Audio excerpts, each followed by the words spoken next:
U.S. and Russian officials are meeting in Geneva on Monday for security talks between the two superpowers.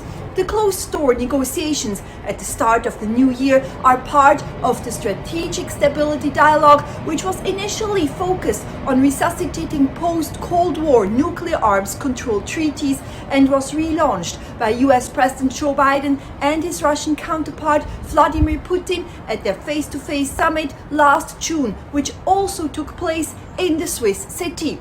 What should the world expect, and what are the chances for success? Here is what experts told us. I guess we have to manage expectations. I think it's good that they meet and talk, but clearly for the issues on the agenda, there are no quick fixes. These very difficult issues can only be addressed through dialogue, through diplomacy. And yes, a dialogue that would probably take us at some point to agreeing on some sort of guarantees. But I think clearly we shouldn't expect to get thus far at the first meeting.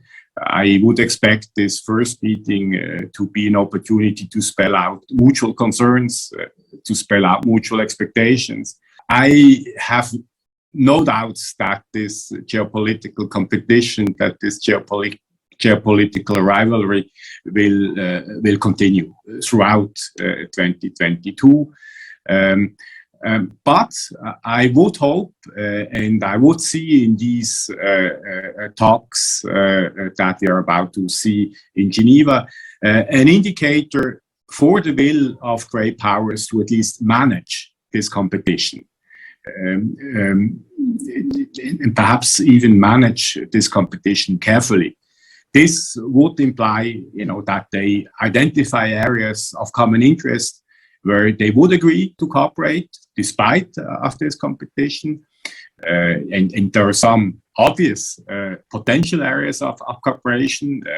We have now seen some of these topics appearing on the agenda of the strategic stability dialogue. I'm not very optimistic. I think that it's more the beginning of a longer-term conversation. I know that certainly Biden attempted to reset the relationship with the Russians last year, and I believe that that's a long and slow process because there are many, many very clear differences between the two, Ukraine being one of them, but there are a number of other dossiers that are quite conflictual at this point. On the nuclear dialogue, I think that perhaps I would be a bit more optimistic that they will begin to have some conversations. The shared interests are clear. The actual way forward in terms of any nuclear arms agreements is not so clear. But this is not a sore point where there's a high level of tension at this point.